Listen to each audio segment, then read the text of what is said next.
Bangla movie টেলসে আপনাকে স্বাগত জানাই। আজকের মুভির নাম হলো নিঝল। এই মুভি সাসপেন্স এবং মিস্ট্রিতে ভরা, যেখানে 8 বছরের এক ছোট ছেলে 30 বছর আগে ঘটে যাওয়া এক মার্ডারের কথা জানতে পারে এবং এরপর যা যা ঘটে তাতে এই গল্পের বাকি রহস্য খুলতে থাকে, যা আপনাকে পুরোপুরিভাবে সবকিছু খুলিয়ে দেবে। চলুন শুরু করি। মুভির শুরুতে একটা খুব বড় ভয়ঙ্কর দুর্ঘটনা দেখানো হয়। তার পরের দিন থেকে শহরে অনেক ঝড় বৃষ্টি শুরু হয়, যেখানে আমরা জন বেবি নামের এক মানুষকে দেখি। আসলে সেই রাতের ওই গাড়ি দুর্ঘটনা তারই হয়েছিল। এখন জনের বন্ধু রাজান ওকে হসপিটাল থেকে আনতে আসে, কারণ এখন ট্রিটমেন্টের পর জনকে ডিসচার্জ করে দেওয়া হয়েছিল। তারপর রাজান জনের অবস্থা দেখে তার মজা করতে থাকে। রাজান জনকে বাড়ি ছেড়ে দিতে গিয়ে বলে, ডক্টর বলেছে তোমার নাক ভেঙে গেছে, তাই তোমাকে মাস্ক পরে থাকতে হবে এখন কিছুদিন পর্যন্ত। কোনোভাবেই এই মাস্ক খোলা যাবে না। বাড়ি ফিরে জন তার মায়ের সাথে ভিডিও কলে কথা বলে। তার মা বাইরে থাকে। জন এখানে তার ক্যামেরা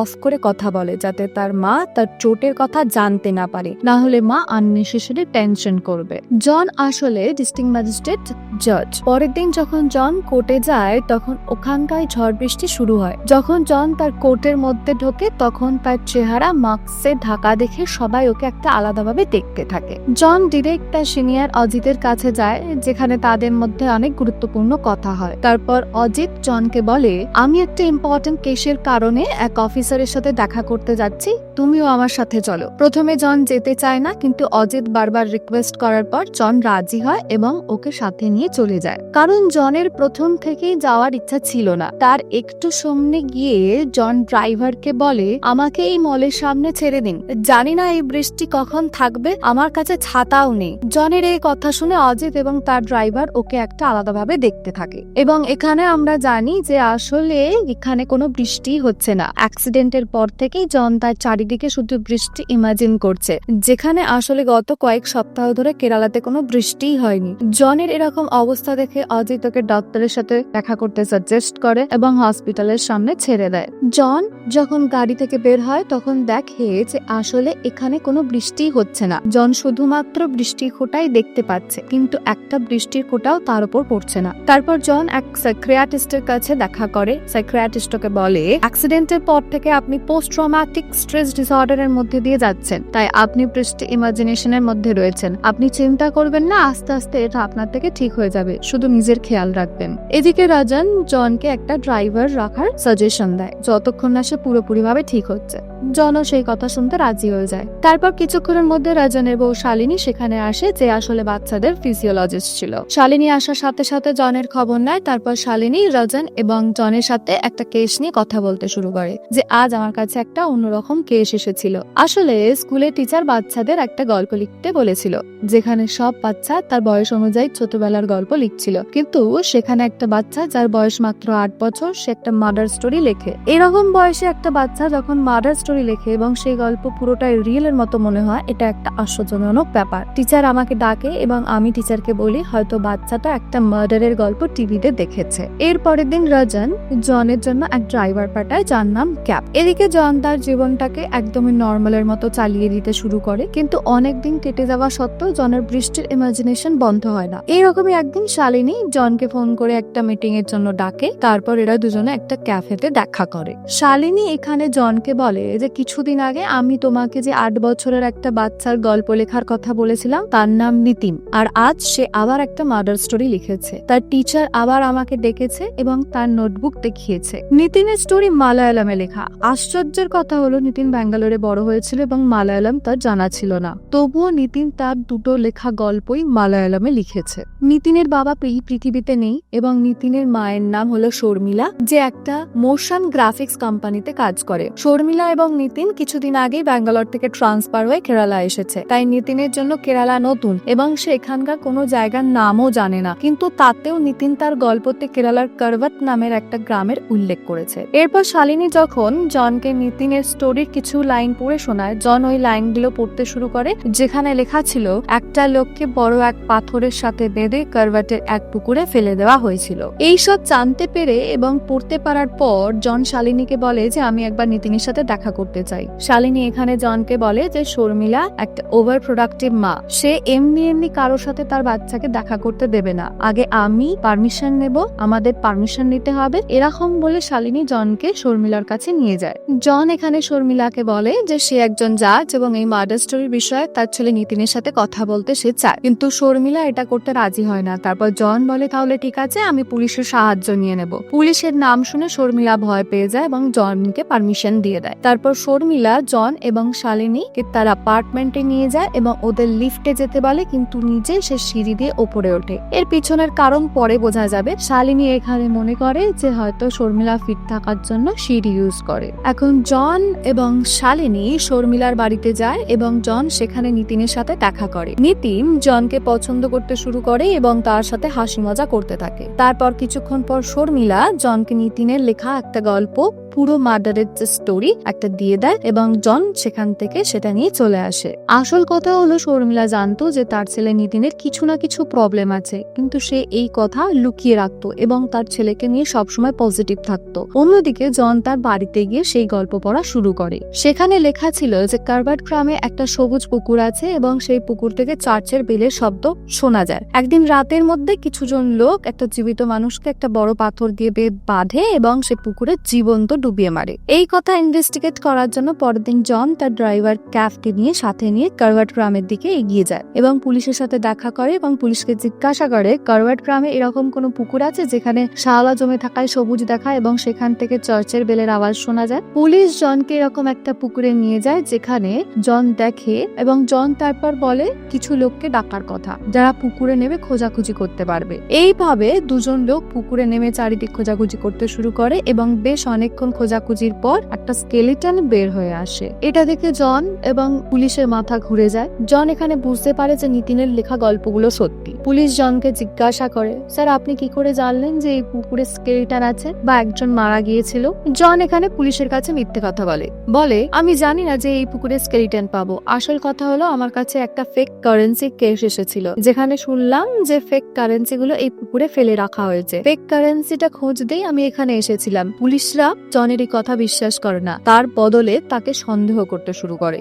বাড়ি গিয়ে জন রাজন এবং শালিনীকে বলে যে নিতিনের গল্পটা সত্যি, পুকুরে একজন মানুষের স্কেলিটন পাওয়া গেছে। পরের দিন জন যখন কোর্টে যায় তখন তার সিনিয়র অজিত তার কাছে জিজ্ঞাসা করে, তুমি জাজ হয়ে ইনভেস্টিগেট করতে গেছিলে কেন? পুলিশরা তোমার ওপর এখন সন্দেহ করছে, সত্যি কথা বলো তো তুমি ওখানে কি কারণে গিয়েছিলে? জন এখানে আরো একটা মিথ্যে বলে, অজিত তুমি তো জানো যে আমি মার্ডার কেসেস নিয়ে পিএইচডি করছি। একটা বইতে পড়েছিলাম যে ব্রিটিশের সময় এই ধরনের মার্ডার হতো, লোকেদের পাথর দিয়ে বেঁধে জলে ডুবিয়ে মারা হতো। এই সময় কার্ভার্টের কথা শুনলাম, তাই রিসার্চের জন্য ওই জায়গায় গিয়েছিলাম। এখন জন যখন সেখান থেকে যেতে চায় তখন অজিত সেই স্কেলিটনের সম্পর্কে একটা মাথা ঘোরানো কথা বলে এবং বলে যে স্কেলিটনটা ফরেন্সিকের ল্যাবে পরীক্ষার জন্য পাঠানো হয়েছিল এবং আজ সেই রিপোর্ট এসেছে। আসলে এই স্কেলিটন 30 বছরের পুরনো। এটা শুনে জনের হুঁশ উড়ে যায়। তারপরে জন শর্মিলার সাথে দেখা করে এবং নিতিনের ব্যাপারে জিজ্ঞাসা করে যে ব্যাঙ্গালোরের নিতিনের চারপাশে এমন কেউ কি ছিল যে মালায়ালাম জানতো? এটা শুনে শর্মিলা বলে যে না, নিতিনের চারপাশে এমন কেউ ছিল না, কিন্তু হ্যাঁ নিতিনকে বলেছিলাম মালায়ালাম এবং সে কিছুটা মালায়ালাম শিখেছিল। এরপর আস্তে আস্তে জন, শর্মিলা এবং নিতিনের মধ্যে দেখা সাক্ষাতের পরিমাণ বেড়ে যায় এবং জন এই সময় নিতিনকে অবজার্ভ করতে থাকে। এরই মধ্যে জন নিতিন এবং শর্মিলাকে নিয়ে তার মায়ের কাছে তাদের সাথে দেখা করতে আসে। একদিন জন এবং নিতিন বসে কথা বলছিল, তখন নিতিন জনকে বলে, জন আমি তোমাকে একটা কথা বলতে পারি? এই কথা শুনে জন বলে, হ্যাঁ বলো। নিতিন তখন বলে, আমি আরো অনেক মার্ডার স্টোরি জানি। এটা শুনে জনের হুঁশ উড়ে যায়। জন এখানে নিতিনের স্টোরি শোনে না এবং নিজের চারপাশে সেই বৃষ্টির সিন ইমাজিন করতে থাকে। তারপরে এক সিনিয়র অফিসার জনকে তার অফিসে ডেকে তাকে জিজ্ঞাসা করে, তুমি কিভাবে ওই ডেড বডির খবর পেলে? সেখানেও জন নিতিনের ব্যাপারটা লুকিয়ে সেই মিথ্যে গল্প বলা শুরু করে যা সে অজিতকে বলেছিল যে সে তার পিএইচডি রিসার্চের জন্য ওই জায়গায় গেছিল। এই অফিসার জনকে ওই পুকুরে পাওয়া স্কেলিটনের ব্যাপারে বলে যে মারা যাওয়া লোকটার নাম মোহন ছিল, যিনি 30 বছর আগে হঠাৎ করে হারিয়ে গিয়েছিলেন। মোহন সেই সময় একজন পলিটিক্যাল অ্যাক্টিভিস্ট ছিল। এই সব শুনে জন সোজা শর্মিলার কাছে যায়। সেখানে আমরা দেখতে পাই পুলিশ তার উপর নজর রাখার জন্য এক অফিসারকে জনের পিছনে লাগিয়েছে। কথা বলার সময় শর্মিলা জনকে বলে, আমার সুইডেন থেকে জব অফার এসেছে, তাই আমি নিতিনকে নিয়ে সেখানে চলে যাব। হয়তো তো সেখানে গিয়ে নিতিন এই সব গল্প ভুলে যাবে। তারপর পরের দিন জন তার কোর্টে যাচ্ছিল, তখন সেই পুলিশ অফিসার তার পিছনে ছিল, পিছু নিচ্ছিল। যখন জন তার অফিসে বসেছিল তখন এক অজানা মহিলা জনের সাথে দেখা করতে আসে এবং বলে, স্যার, যে লোকের ডেড বডি পুকুর থেকে তুলেছেন আমি সেই লোক মোহনকে জানতাম। আমি এবং মোহন একে অপরকে খুব ভালোবাসতাম এবং আমরা বিয়ে করতে চেয়েছিলাম, কিন্তু একদিন মোহন হঠাৎ কোথায় হারিয়ে যায় এবং আমার বিয়ে অন্যজনের সাথে হয়ে যায়। এই মহিলা জনকে বলে, তোমাকে মোহনের আত্মা বলেছে না যে তার বডি ওই জায়গায় আছে? এই কথা শুনে জন ভয় পেয়ে যায়। এই ঘটনার পরে বিষণ্ণ হয়ে জন সোজা শালিনীর বাড়িতে যায়। সেখানে শালিনী বলে, এত কিছুর পর আমার সত্যি মনে হয় যে নিতিন এই গল্পগুলো নিজের থেকে লিখছে না, নিশ্চয়ই কেউ আছে যে তার সাথে এই রিয়েল গল্পগুলো শেয়ার করছে। তারপর পরের দিন জন আবার শর্মিলার সাথে দেখা করে, তার ফ্যামিলি সম্পর্কে জিজ্ঞাসা করে। শর্মিলা এখানে বলে যে আসলে শর্মিলার হাজবেন্ডের নাম সচিন। শর্মিলা এবং সচিন একে অন্যকে খুব ভালোবাসতো এবং তারা ইন্টারকাস্ট ম্যারেজ করেছিল, কিন্তু সচিনের পরিবার শর্মিলাকে মেনে নিতে পারেনি, মেনে নেয়নি। ওইদিকে শর্মিলার কথা যদি বলা হয় তাহলে যখন শর্মিলা ছোট ছিল তখন তার বাবা মা মারা গিয়েছিল। সচিন এক নিউজ পেপারে ইনভেস্টিগেটর হিসেবে কাজ করত এবং বড় বড় ক্রাইম ইনভেস্টিগেশনকে সলভ করে তার নিউজ পেপারের জন্য নিয়ে আসতো। একদিন এক ইনভেস্টিগেশনের সময় লিফট অ্যাক্সিডেন্ট হয়ে সচিনের মৃত্যু হয় এবং এটাই কারণ যে শর্মিলা লিফটের পরিবর্তে সবসময় সিঁড়ি ব্যবহার করত। তারপর শর্মিলা এখানে জনকে বলে যে হয়তো সচিনের আত্মা নিতিনের স্বপ্নে এসে তার পুরনো কেসেসের গল্পগুলো বলতে পারে, কিন্তু জন এই সব কথাতে বিশ্বাস করতে পারে না। এখন জন আবার নিতিনের কাছে গিয়ে ওকে বলে, নিতিন, তুমি ওই দিন আমাকে বলছিলে যে তুমি আরো গল্প জানো, তুমি আমাকে আরো একটা গল্প বলতে পারবে? এখন নিতিন জনকে আরো একটা মার্ডারের গল্প বলে যে চেরিয়াদুরা বলে একটা নোংরা জায়গা আছে যেখানে মাছের ওয়েস্ট ফেলা হতো, সেখানে ওই মানুষকে একটা নোংরা জায়গায় ধাক্কা মেরে ফেলে দেওয়া হয়। এই গল্প শোনার পর জন কনফার্মেশনের জন্য চেরিয়াদুরাতে যেতে থাকে। ওইদিকে পুলিশ অফিসার জনকে গোপনে ফলো করতে থাকে, কিন্তু কিছুক্ষণ পর রাস্তার মধ্যে তার গাড়ির অ্যাক্সিডেন্ট হয় এবং তার জন্য জনের পিছু আসে নিতে পারে না। চেরিয়াদুরা গিয়ে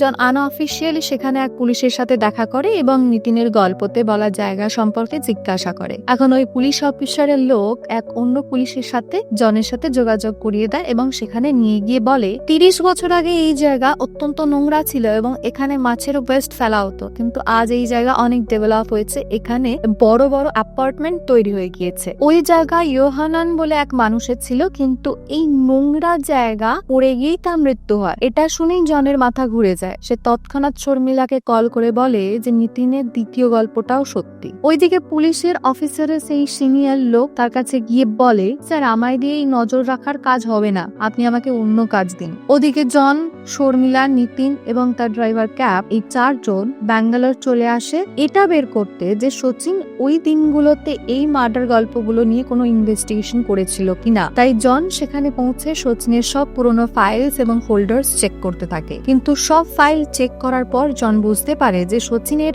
ওই মার্ডার গুলোর কোনো কানেকশন নেই, মানে অন্য কেউ আছে যে নিতিনের মাথায় এই গল্পগুলো ঢুকিয়েছে। ওই রাতে যখন জন ঘুমোচ্ছিল তখন একটা ভয়ঙ্কর স্বপ্নতে তার হঠাৎ ঘুম ভেঙে যায়। তারপর জন সব ঘরের এদিক ওদিক ঘুরতে শুরু করে। যখন জন এক রুমের সামনে দাঁড়িয়ে ছিল তখন তার হঠাৎ অন্য একটা রুমের দিকে যায় এবং সেখানে গিয়ে ভিতরের দৃশ্য দেখে জন পুরো শক হয়ে যায়। সে তার চোখকে বিশ্বাস করে উঠতে পারে না। জন এখানে দেখে যে রুমের মধ্যে শর্মিলা নিতিনকে কিছু গল্প বলছে। মনোযোগ দিয়ে শুনলে বোঝা যায় এটাও একটা মার্ডার কেস, মানে শর্মিলাই সে যে এখনো পর্যন্ত নিতিনকে সব মার্ডারের গল্পগুলো শুনিয়েছে। যদিও বাকি নিতিন ঘুমের মধ্যে থাকতো, কিন্তু গল্পগুলো তার সাবকনসিয়াস মাইন্ডে বসে যেত। এখন এই রহস্য জানতে পেরে জন শর্মিলাকে না বলে সেখান থেকে কেরালা ফিরে আসে এবং শালিনী আর রাজানের সাথে দেখা করে তাদের শর্মিলার সম্পর্কে বলে যে শর্মিলাই হলো সেই যে নিতিনকে গল্পগুলো বলে